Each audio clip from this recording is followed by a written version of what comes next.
राष्ट्रीय धरोहर है महाबोधि महाविहार बोध गया का, जो अभी तक ब्राह्मणों के कब्जे में है। ये हमारे देश के लिए बहुत बड़ा दुर्भाग्य है कि भारत का मूल धर्म जो भारत से पूरी दुनिया में गया, लेकिन भारत में बौद्धों का अपमान हो रहा, उस धरती का अपमान हो रहा, बुद्ध का अपमान हो रहा, वहाँ पर ब्राह्मणों का कब्जा बना के बैठा हुआ।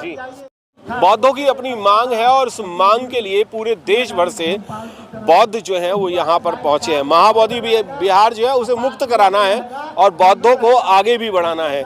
मेरे साथ कई राज्यों से लोग यहाँ पर हैं, जो कि दिल्ली से भी हैं, महाराष्ट्र से भी हैं, बिहार से भी हैं, हरियाणा से भी हैं। दिल्ली के कुछ लोग हैं, उनसे भी जानने की कोशिश करता हूँ। सर, आप यहाँ पर पहुँचे हैं, क्या मांग है आपकी? बहुत बहुत साधुवाद।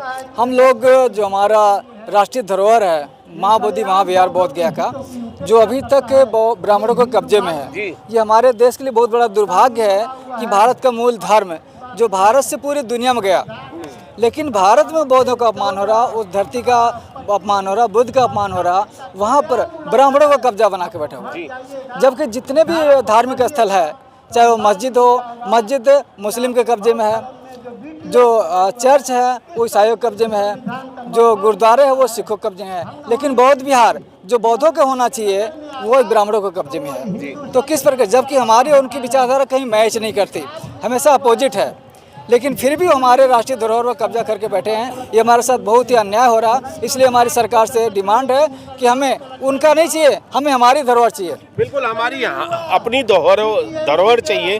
क्यों नहीं मान रहे वो लोग ऐसा? हमें सरकार को ज्ञापन देना चाहिए और हमें अपनी शक्ति दिखाना चाहिए बौद्ध धर्म की। आज अभी तक कोई ज्ञापन दिया नहीं गया? कितने सालों से आंदोलन चल रहा है? बहुत सालों से आंदोलन चल रहा है, लेकिन सरकार मानने को तैयार नहीं है। इसलिए बहुत पूर्ण रूप से आंदोलन होना चाहिए, तभी सरकार झुकेगी। बिल्कुल। आपने क्या रणनीति बनाई है सरकार को झुकाने के लिए?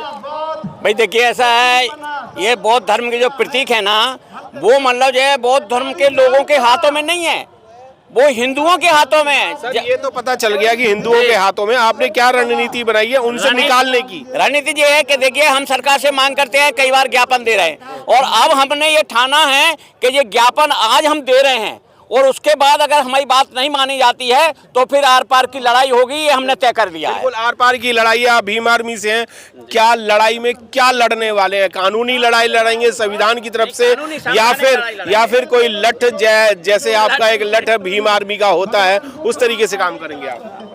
हमें तो सरकार को कैसे दबाएंगे आप?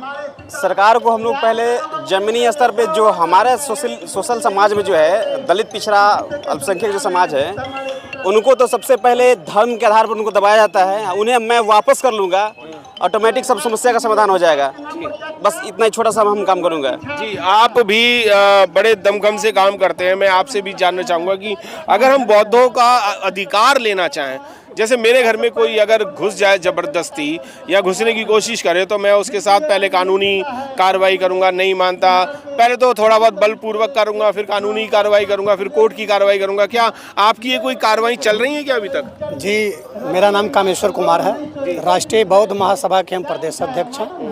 लंबे वर्षों से इसकी लड़ाई हम लोग लड़ते आ रहे हैं और संवैधानिक तौर पर लड़ रहे हैं। जी, हमारी विरासत जो है हिंदुओं के कब्जे में है, जिसको हम लोग उससे निकालने के लिए बहुत सारे कार्यक्रम हम लोग कर रहे हैं, एकत्रित हो रहे हैं। सबसे पहले हमारे जो बौद्धिस्ट हैं उनको एकत्र होकर के इस पर से एक जो है इंफ्रास्ट्रक्चर तैयार करना पड़ेगा कि इसको हम लोग कैसे बाहर लाएंगे। और इसके लिए हमें जो करना होगा, मैं तो कसम खा चुका हूँ संविधान के लिए और बौद्धिस्ट के लिए और बौद्धों के लिए कि एक जना तो भाड़ नहीं फोड़ता है, लेकिन जब तक सांस रहेगी तब तक इसके लिए हम लड़ते रहेंगे। बिल्कुल, एक चना भाड़ नहीं फोड़ता पर आंख जरूर फोड़ देता है। मेरे साथ सुनील जी हैं, मैं उनसे भी जानने की कोशिश करूंगा। सुनील जी, क्या लगता है कि बौद्ध जो है वो इकट्ठे हो रहे हैं या अभी भी थोड़े अलग अलग जगह हैं? नहीं, इकट्ठे तो हो रहे हैं और इस तरह होते रहेंगे।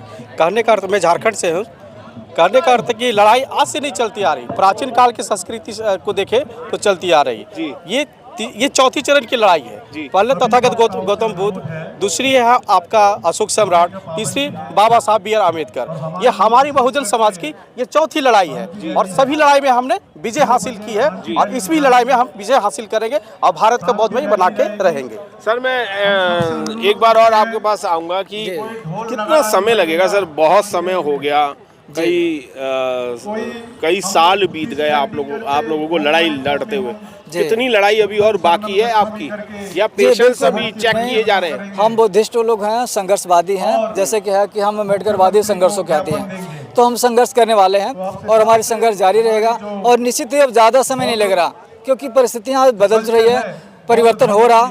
लोग बाबा साहब का अनुयायी भगवान बुद्ध को पढ़ने लगे, अपने अधिकारों के लिए लड़ रहे हैं। उन्हें पता चल रहा कि हम लोग बौद्ध ही थे, हमें जातियों में बांट करके, अंधविश्वास पाखंड में फंसा करके गुलाम बनाया गया, मानसिक गुलाम बनाया गया, और अब उस गुलामी से निकल रहे हैं। जैसे कि बाबा साहब ने 14 अक्टूबर 1956 को हमें बौद्ध धर्म दे करके अपने घर वापसी कराया था, और हम लोग ज़्यादा लोगों को अपने घर वापसी कर रहे हैं। निश्चित रूप से अगर सरकार हमारी मांगों नहीं मानेगी तो हम ऐसी सरकार को बदल देंगे। आने वाले समय में हम लोग बहुत बड़ा आंदोलन करने वाले हैं। सबसे पहले सभी लोगों को बौद्ध बनाएंगे, बौद्ध धर्म में घर वापसी कराएंगे, और ऐसी सरकार को हम वोट के माध्यम से बदल लेंगे। हम लोग हमारी सरकार बनाएंगे, अम्बेडकरवादी बौद्धों सरकार बनाएंगे, तभी हमारे सारे धरोहर, चाहे बोध गया हो, चाहे तिरुपति बालाजी मंदिर है, जितने भी बौद्ध धरोहरों को कब्जा करके बैठे हैं, सब हम वापस लेंगे। और ये समय जल्दी आने वाला है। बिल्कुल, बहुत जल्दी आने वाला है। अगर सारे बौद्ध अगर एक साथ अगर यहाँ पर अगर पहुँच जाते हैं, और सैकड़ों और लाखों की तादाद में नहीं, करोड़ों की तादाद में अगर लोग यहाँ पर पहुँचते हैं, तो बहुत जल्दी ही आपकी विजय होगी। क्या ये बिल्कुल सही है कि आपको एकजुट होने की अभी बहुत ज़रूरत है? बहुत ज़रूरत है, ज़रूरत बहुत है। बुद्ध और अंबेडकर के जो रास्ते हैं, इस रास्ते पर लोग चलना शुरू कर दिया। जिस तरह बच्चे जन्म लेते हैं तो खड़ा होने के लिए कई बार गिरना पड़ता है, लेकिन जब दौड़ना शुरू करता है तो फिर रुकना मुश्किल हो जाता है। इसलिए बुद्ध को मुक्त कराने के लिए, बुद्ध की विचारधारा के लिए, अंबेडकर के विचारधारा के लिए भारत को बुद्धमय बनना बहुत जल्दी आ रहा है। और ये संघर्ष का जो बिगुल फूंका जा रहा है यहाँ से, ये सार्थक रहेगा, और ज़मीनी स्तर पर हम जाके काम करेंगे।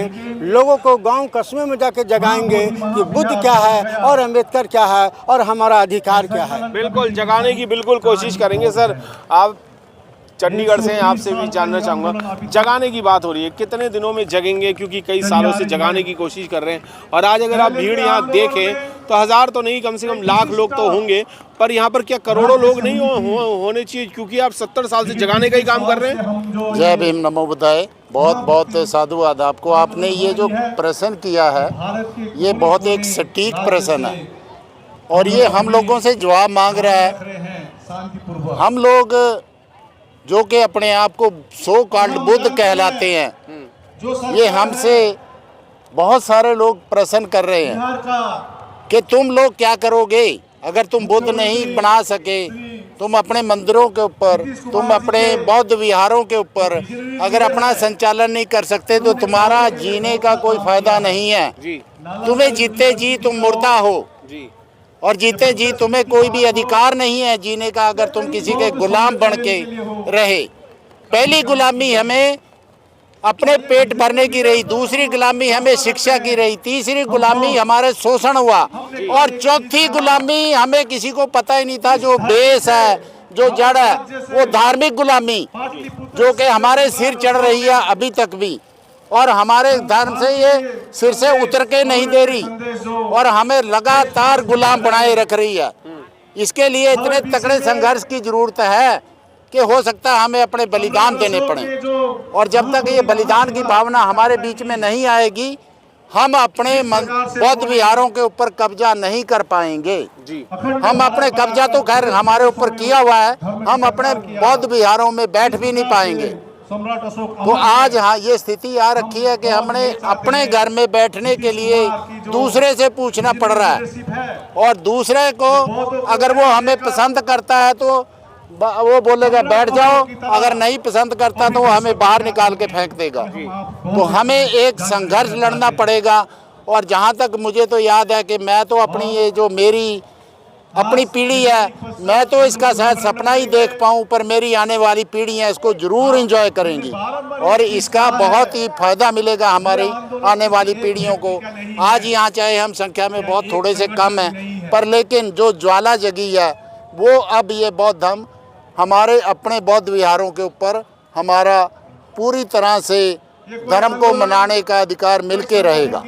इसी के साथ जय भीम नमो बुद्धाय। बिल्कुल, पूरा संगठन जो है वो संगठन एक साथ होना चाहिए, तभी कुछ बात बनती है। बिल्कुल, एक उंगली तो तोड़ दी जाएगी, पर अगर ये मुट्ठी बन जाए तो शायद दूसरे का मुंह भी तोड़ने का काम कर देगी। पर पेशेंस है, बौद्ध धर्म को मानते हैं, तथागत गौतम बुद्ध के मार्ग पर चलते हैं, बाबा साहब के कानून को भी समझते हैं और मानते हैं। अगर जिनका धैर्य टूट गया तो मैं सरकार को कहना चाहूंगा कि जो जिनकी चीज है वो उनको दे देनी चाहिए, क्योंकि सब धर्मों के लोगों को अपने अपने मंदिर दिए गए हैं, तो ये बुद्ध विहार भी इनको दे देना चाहिए। जय भीम नमो बुद्धाय। मृेंद्र गौतम, बिहार, पटना से।